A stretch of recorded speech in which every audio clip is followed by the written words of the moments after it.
मंचावर उपस्थित आदरणीय बंडू काका बच्चाव,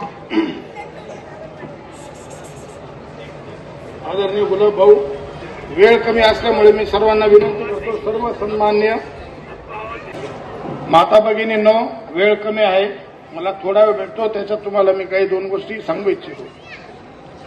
महानगरपालिका निवडणूक ही मतांची नाही, एक सामान्य कार्यकर्त्याची, एक स्वाभिमानाची, एक महात्मा ज्योतिबा फुलेंच्या संस्काराची आणि एक सावित्रीबाईच्या शिक्षणाची ही निवडणूक आहे. उमेदवार कोण? गरीब घराण्यातले सर्वसामान्य. आणि विरोधात कोण? अडाणी आणि अंबानी. कडा दोन्ही पैसावाला. मला एक प्रश्न तुम्हाला या जनतेला विचारायचा आहे, ज्यांनी 20 वर्ष एकमेकाच्या विरोधात हा खुर्चीचा लढा दिला, त्यांचे वेगवेगळे कार्यकर्ते असंख्य वेळा त्यांचे भांडण झाले, असंख्य वेळा त्यांच्यावर गुन्हे झाले, आणि तुम्ही आज खुर्चीसाठी एकत्र आले.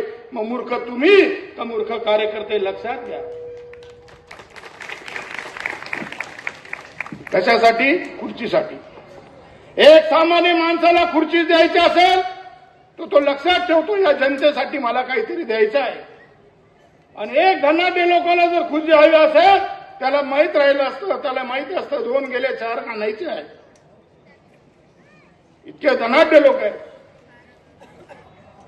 एक टेंडर काका, पाणी पुरवठ्याचं टेंडर, ते जेव्हा जेव्हा लीक होईल त्याचं रिपेअरिंगचं काम एका उमेदवाराने घेतलं. आणि टेंडर कितीचं? कोट्यवधी रुपयाचं. म्हणजे 150 रुपयानं टूप, आणि त्याला 15 वेळा पंचर काढा ना, 50-50 ना. कितला होय ना? 15 पाचे 750 रुपये. 150 रुपये टूपले 750 खर्च करा. वा रे दुनिया, किती किमयागार माणसं. अशा लोकांना जर तुम्ही निवडून द्याल तर विकास कामं कमी आणि उत्पन्नाचं साधन जास्त राहील. मला खऱ्या अर्थाने यांचा विरोध आहे, ते माझे दुश्मन नाही, पण जी प्रवृत्ती आहे पैसे खाण्याची, ती प्रवृत्ती थांबवण्यासाठी आपण सर्वजण एकत्र आलो बंधूंनो. त्याच महाशयांनी काही काळ वेगवेगळ्या माध्यमातून रस्ते बनवले. आता धंदा बाबर का? 1 कोटीना रस्ता 50 लाख मा बनवा, 3 महिना राहू द्या, तो मदार फाडा, भुयारी गटार टाका, 500 कोटींनी भुयारी गटार, एवढा पाईप, वर काळा मदार लाल. जर जुलाबनी साथ होनी तर पुरा पाईप सर्व मालवर.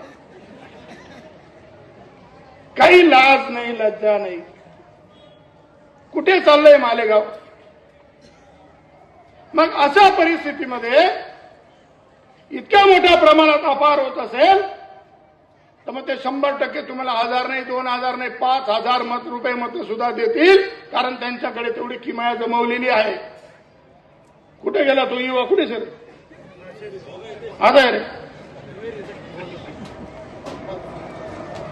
यांना मग खरंच जीव शका पैसा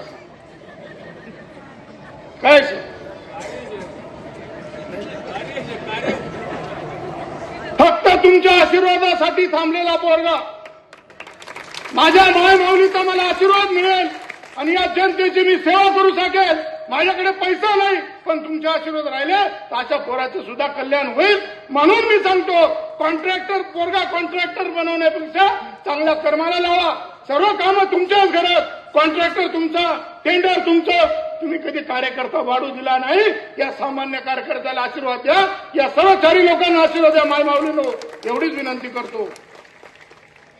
आता शिक्षण मंत्री येऊन गेले, आता नवीन फंडा झाला, कुत्रा मोजाना.